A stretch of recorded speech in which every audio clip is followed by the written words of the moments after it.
So we're in the thick of a series, although it's a short one. You all know I have a propensity to want to do series preaching instead of punctuated preaching. I just find that easier to prepare for and more meaningful over time. When you think back, it's harder to remember a single sermon. It's easier to remember a whole concept. So that's the route that I go. So for that reason, I launched a 3-week series between the time when we had a guest speaker and the next time we'll have a guest speaker in early November. So we are in the middle of a series that I've been calling Not to Worry. And we're doing 3 sermons in this series. The first one was about worry. The second one, which is today, is about fear.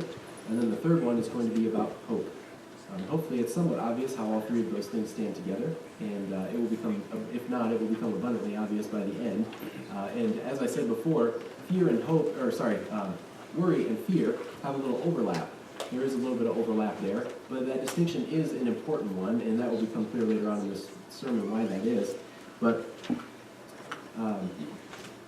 that is not to say that you will not sometimes fear and worry about the same thing, just to be clear and clarify that. So the operating definitions that we've been using are worry is anxiety over possible future outcomes that we can't control. We talked last week at length about how there's never really an appropriate time for Christians to do that. We as a people, as kingdom people, should not worry about outcomes that are outside of our control. We should instead focus on the kingdom and set the kingdom priorities first. Those things will work themselves out one way or another, and our inability to control them means that we shouldn't even worry or to be too concerned about them. Sometimes you do think about them, and that's okay. Like we talked about, planning for the future makes sense. Good stewardship, you do that. But you can't worry about the future because that's how the world responds to those kinds of pressures. We are a different kind of people. We respond to the pressures that are posed by an uncertain future by not worrying and instead seeking first the kingdom. So, last sermon summarized. This week we're talking about fear, and fear is summarized as a concern for danger. And by danger, I mean actual, realized harm. I don't mean like there's a danger that someone will gossip about you. That's worry. You're worried that might happen, and that's something that you can't control. You're not afraid of that. You are afraid that someone might break into your house and cause you harm or your family harm. You are afraid of danger, and you worry about things that aren't dangerous. You worry about things you can't control. So hopefully that distinction will be helpful going forward. We're going to be in Matthew chapter 10 this morning, so you can go ahead and turn there now.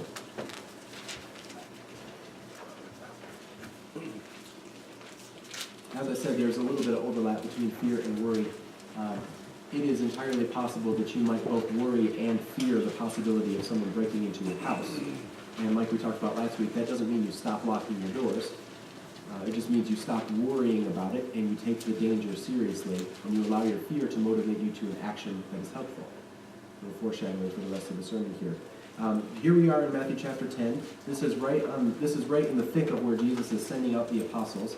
The beginning of chapter 10 starts with that, but that got a little bit too long, so we're starting in verse 16. This is right after, well, not right after, but this follows the Sermon on the Mount, so all of Jesus' ethical teaching and all of the redelivery of the law has already happened at this point. And up until now, Jesus has been conducting a more rural ministry, and by that I mean out of the city centers where the danger lurks. Now we're going to be, that situation is about to change, but I'll just read about that rather than describe it to you. So picking up in verse 16, this is Jesus talking. I am sending you out like sheep among wolves. Therefore, be as shrewd as snakes and as innocent as doves. Be on your guard. You will be handed over to local councils and be flogged in the synagogues. On my account, you will be brought before governors and kings as witnesses to them and to the Gentiles. But when they arrest you, do not worry about what to say or how to say it. At that time, you will be given what to say. For it will not be you speaking, but the Spirit of your Father speaking through you. Brother will betray brother to death, and a father his child. Children will rebel against their parents and have them put to death. You will be hated by everyone because of me, but the one who stands firm to the end will be saved. When you are persecuted in one place, flee to another. Truly, I tell you, you will not finish going through the towns of Israel before the Son of Man comes. The student is not above the teacher, nor a servant above his master. It is enough for students to be like their teachers and servants to be like their masters. If the head of the house has been called Beelzebul, how much more the members of the household? So do not be afraid of them, for there is nothing concealed that will not be disclosed, or hidden that will not be made known. What I tell you in the dark, speak in the daylight. What is whispered in your ear, proclaim from the roofs. Do not be afraid of those who kill the body, but cannot kill the soul. Rather, be afraid of the one who can destroy both soul and body in hell. Are not 2 sparrows sold for a penny? Yet not one of them will fall to the ground outside your Father's care. And even the very hairs of your head are numbered. So don't be afraid, you are worth more than many sparrows. Whoever acknowledges me before others, I will also acknowledge before my Father in heaven. But whoever disowns me before others, I will disown before my Father in heaven. And so this passage opens with a familiar teaching that we just got done talking about from last week. When you get arrested, don't worry about what you'll say. You don't have any control over that right now. It's going to happen later. The one who does have control over that is God, and God's going to give you words to say. So don't worry. Right? Makes sense. Perfectly in continuity with Matthew chapter 6 that we went through at length and in detail last week. So Jesus, the stuff about what is concealed will be disclosed, what I've said in the dark will now be in the daylight. This is Jesus going public. This is kind of like the coming out party where Jesus is going to announce his very public ministry with followers now. Jesus came out earlier in Matthew as a teacher and has been developing a following up until this point. Now the following is going to go out. So we're not talking about like mystical, what's been concealed will be disclosed and that kind of thing. We're talking about Jesus has been teaching them in private. Now they are going to go teach others in public. And it says earlier in Matthew 10 that Jesus is giving them authority to cast out demons and heal sicknesses, which Jesus has been doing all the way through the middle or endish of chapter 8 and up through chapter 9. Jesus has been doing that. Now he's giving them authority to do that. He's been teaching them things like the Sermon on the Mount, and now he's going to send them out into their public ministry, where they are now going to do the things that he's been doing. Except that they're going to do it in locales that are dangerous. This message is not particularly popular. Jesus has been sticking to the more safer regions, kind of on the outskirts and the edges of towns, and anytime danger arises, he moves on. But they are going to go in the thick of it. And so he tells them, he warns them, so that they know what they're signing up for. You're going to get arrested, you're going to get flogged, you're going to be persecuted. My message is so controversial, it's even going to divide families. Brothers will betray brothers, and children will betray their parents over this controversial message. Don't misunderstand, this is an aside, but don't misunderstand Jesus to be saying that this is a goal of his and his ministry. This is a byproduct of bringing the truth. The truth is going to separate and divide people. That's not the ideal that Jesus is describing. Like, it would be great if more families were divided. Don't misunderstand. He's saying, he's warning them about the realities of what's about to happen as they're embarking on this dangerous endeavor. And so, how does Jesus want them to respond to the danger? Let me reread verses 26 through 28. So do not be afraid of them, for there is nothing concealed that will not be disclosed, or hidden that will not be made known. What I tell you in the dark, speak in the daylight. What is whispered in your ear, proclaim from the roofs. Do not be afraid of those who kill the body, but cannot kill the soul. Rather, be afraid of the one who can destroy both soul and body in hell. What we saw last week is that we are told explicitly, do not worry. You don't have control over what's going to happen. You serve a God who cares about you, who is a good God. That stuff gets echoed in this passage again. Don't worry. It's a waste of energy. It's a waste of time. It will shorten your life. It adds nothing to your life. But now fear. That is not our instruction. The instruction is do not fear. Or the instruction is not do not fear. The instruction is fear the right thing. And this is why it's so important, I think, to differentiate between worry and fear. Worry is a blanket statement across the board, always a waste of time. Fear has value. Fear is important. And so these things must be differentiated, and I think Jesus does that in his teaching as well. Before I go too much further, there was a surprisingly unpopular movie called After Earth.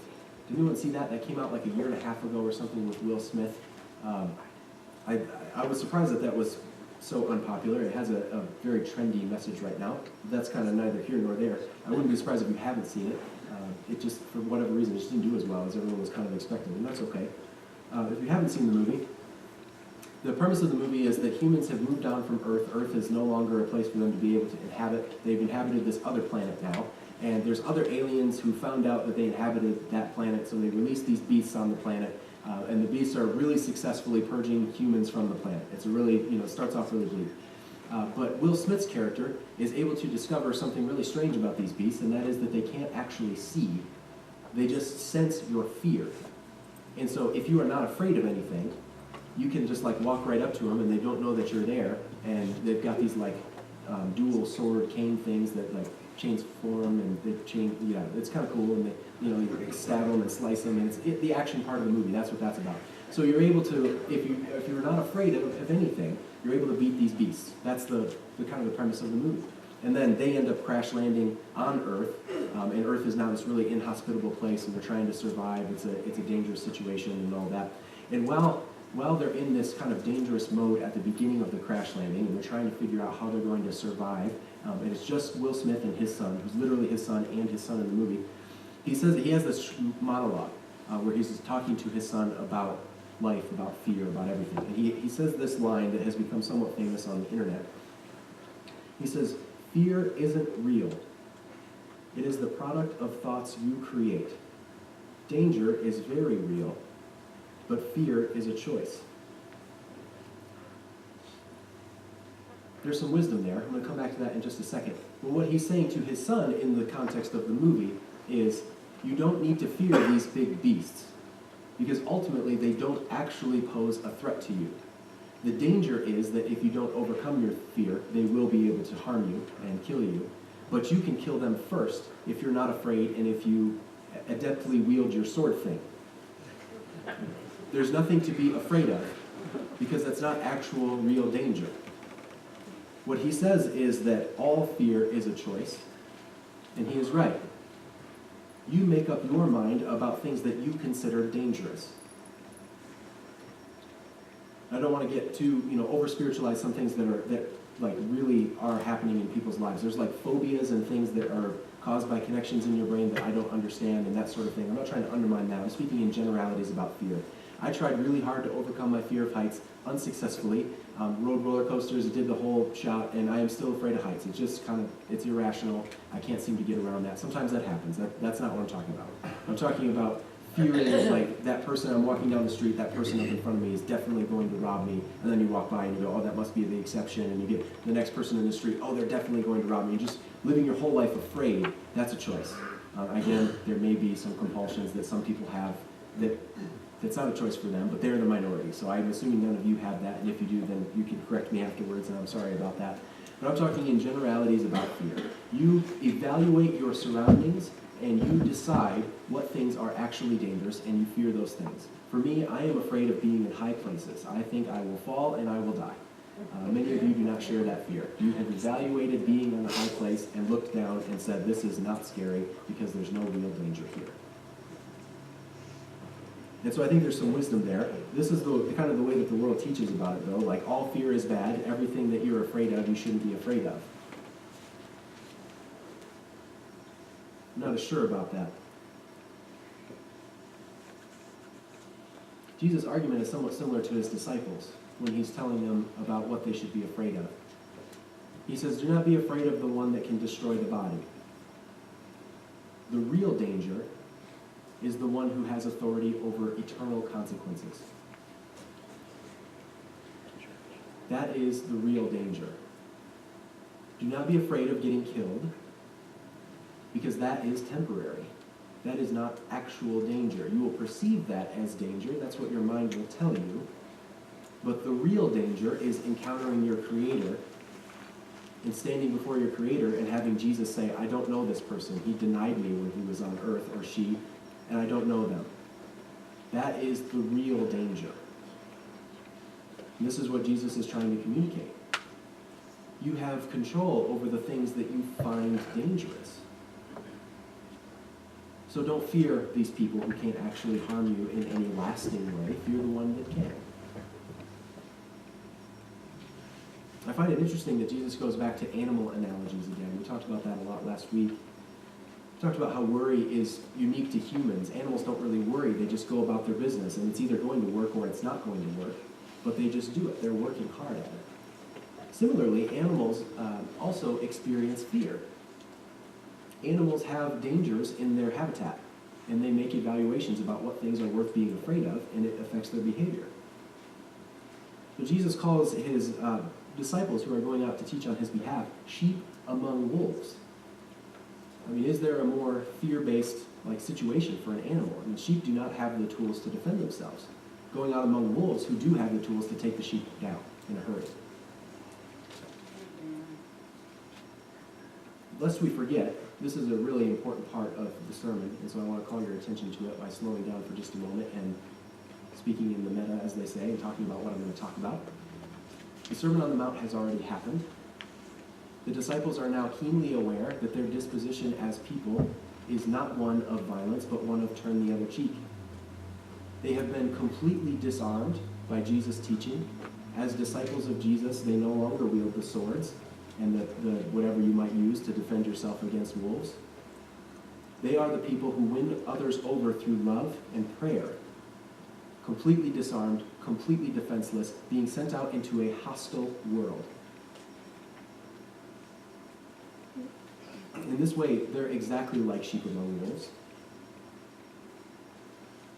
And just as it is not in the nature of sheep to band together and fight off the wolves, it's also not in the shape of Christ followers, or in the nature, thank you, it's also not in the nature of Christ followers to band together and try and fight off the world.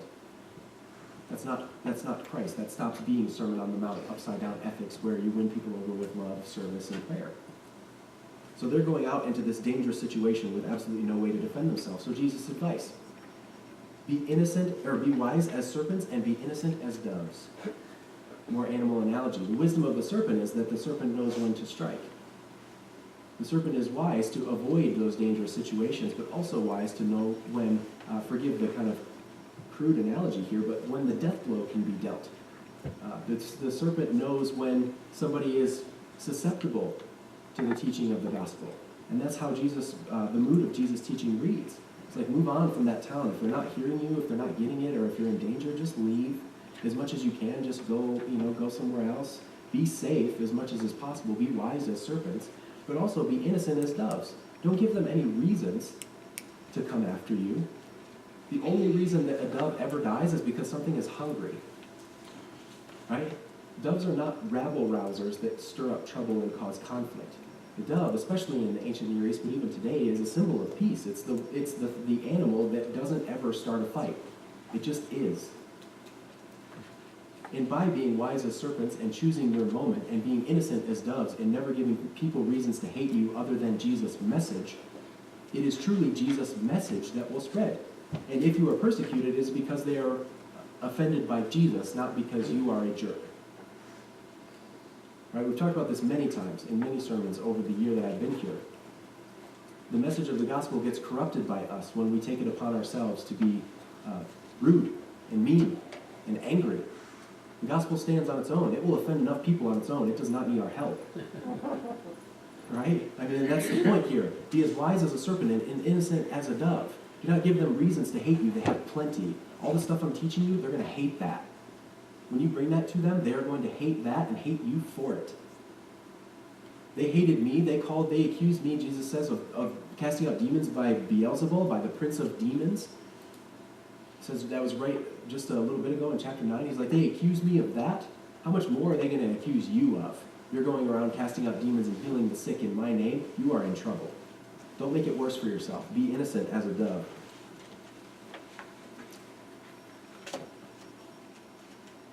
And fearing God is not a new concept. I think that this is important, and you all know my personality now, so this will come as no surprise to you. Let me read something quickly from Exodus chapter 14. You don't have to turn there. I'm just going to read it. Exodus 14, verses 29 through 31. For the Israelites went through the sea on dry ground with a wall of water on their right and on their left. That day the Lord saved Israel from the hands of the Egyptians, and Israel saw the Egyptians lying dead on the shore. When the Israelites saw the mighty hand of the Lord displayed against the Egyptians, the people feared the Lord and put their trust in him and in Moses his servant. So this is the scene where Moses parts the sea and they walk through, they get to the other side, and the Egyptians get the sea collapses in on them, and Yahweh's power is displayed in unbridled force. And their response is the appropriate one, and that is, we should be afraid of this all-powerful God that just rescued us from the hands of this really powerful nation. That's been at the core of the identity of the people of God from the beginning. Crossing over the Red Sea is the Old Testament metaphor for you are not a people, now you are a people. Right? You left that nation, you were aliens in a foreign land, now you're going to pursue a new land, and you are my chosen people. The whole identity piece that starts with the fear of the Lord, because the Lord crushed the Egyptians with heavy water. The sea collapsed in and killed a bunch of people. That display of awesome might against the unjust caused Israel to say, we should fear this deity and we should be careful about our witness in the world. We know our history, so we know that in the moment they can say that all they want. That's not how they lived. We follow their trajectory. We say in the moment, I fear God, and then we live however we want as well. And we offend God with our lives all the time. But the principle is, at the core identity of the people of God is a healthy fear of God, because God is the one who has control over our eternal destiny. We're not afraid. We're not a people afraid of what other people might do to us. We know that the only real danger are things that last for eternity. And there are very few of them. We take very little with us in the afterlife. Right? Our deeds. For God to evaluate. And however that might look, I'm not sure. We have some pictures of that. There's some examples given, but I don't want to speak too definitively about what that will be like, because I don't know. But what I do know is that I'm more afraid of that than I am somebody holding a gun to me. Because all that's going to do is just send me to that. Right? It is kind of funny, but that's all it's going to accomplish. You may destroy my body, but you have no authority over my eternity. That authority rests with one, and I have a healthy fear of that one. And you may be thinking, well, this is Old Testament stuff. God's our daddy now, he's our close, the Abba Father kind of thing. I want to issue a correction about that, because I don't know how that started. Abba is just Aramaic for father. So it's like he's my padre father, which is Spanish for father. It's not daddy, like this kind of weird, intimate relationship thing. That's not what that says. I don't know how that got twisted that way or when that happened, but the Abba Father thing, that's just, he is your father. Your Abba Father. That's the language that Jesus probably spoke in his home, I would assume, is Aramaic, but Greek was the language that everyone else was speaking, so it gets written down in Greek. So he literally said Abba instead of father, and so there you go, father. Patros, or whatever, the Greek word is. Acts 9, verse 31, you don't have to turn there, let me just read this. Then the church throughout Judea, Galilee, and Samaria enjoyed a time of peace and was strengthened. Living in the fear of the Lord and encouraged by the Holy Spirit, it is increased in numbers. The people of God continue to be formed. Their identity continues to be shaped by a healthy fear of God.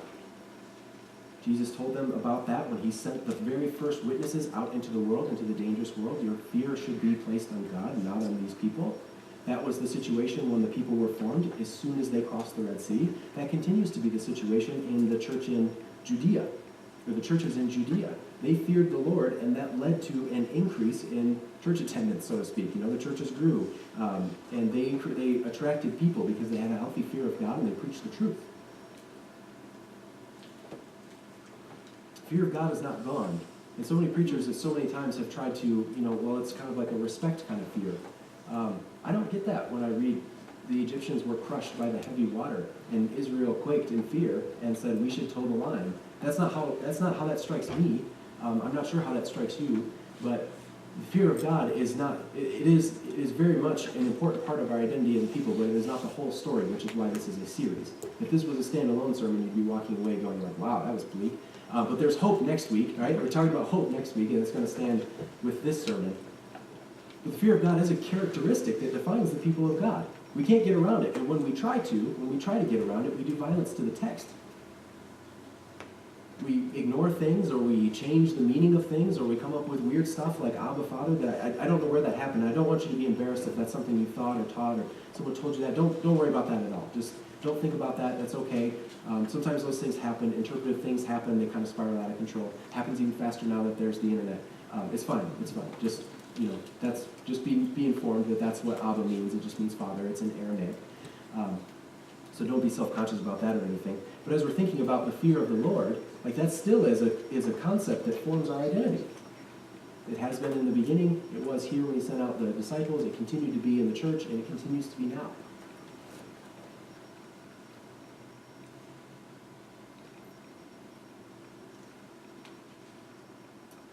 We're all given a choice about where we perceive the real danger to be. I know that there are some of you, if not many of you, who are coming out of that oppressive, guilt-based religion experience. So I'm going to talk about that for just a second. I am not undoing all the progress that you've made trying to come out of that. This is not the whole story. This is not the only characteristic that we believe about God. But it is a neglected one. And it makes sense to me. I understand how that happened, and it's fine. These things are like a pendulum. They swing one way and then they swing the other. For a long time, that was all we heard, was you should be afraid of God, and people got hurt by that. Now the church is swinging back, and we're trying to say you shouldn't be afraid of God, because so many people got hurt by us saying that you should. And that kind of fear-based, guilt-based religion thing happened, and a lot of you are scarred and wounded by that, and I know that, and I'm sorry for that. The pendulum has swung the other way and has tried to say you have nothing to fear, God is your daddy, and everything is fine. The principle of that is good, though. We have hope because we have promises. You notice that the fear of the Lord in Exodus led to a trust in the Lord. We have hope. The fear part is not the whole story, but it is a neglected dimension. So if we're going to do a series on not to worry, we need to cover this. We need to understand this. How does this form our identity as a people? We're a people who doesn't worry about anything. In a way, we don't really fear anything on this earth. We only fear the one thing worth fearing, and we're a people defined by hope. And we're going to have a lot of opportunity to talk about the hope next week. So if you're that person that came out of the oppressive, guilt-based religion, and you are running from that at full speed the other direction, keep running. That is not the definition of your faith. God is not interested in being the rule lawyer who stands on the high hill with the bat and hits you every time you make a mistake. Right? That is, just because God is not Daddy, Abba, Father, whatever that might mean, God is also not the ruthless king who stands on the mountain just hurling lightning bolts like the Greeks assumed. Right? There's a middle ground. And the middle ground is the hope that we have in Christ, the hope that we have in God, recognizing that we need to have a healthy fear of what will happen when we meet that God. We have promises that we can rest on. And like I said, we will cover those in detail next week. There are promises that we can rest on. They cause us to not have to worry about what's going to happen in the afterlife. But we still will have some fear that will lead us to not fear the world. Making sense? So this is why we distinguish between worry and fear. We're going to talk about hope a lot next week. I don't want to tread too much on next week's sermon. So let me leave you with this. Fear may be an element of how we understand our identity as a people. We fear God more than we fear humans. You can take our lives, but you will never take the justice of our God. Let me reframe William Wallace a little bit from Braveheart.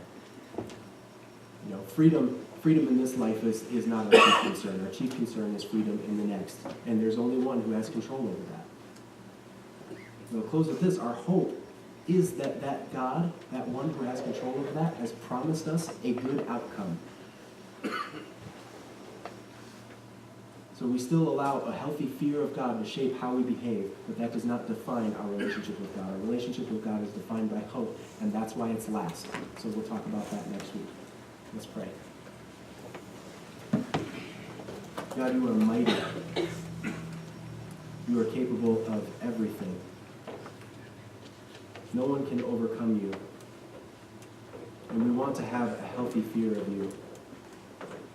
God, I say healthy because I know there are people in this room who have been taught an unhealthy fear of you.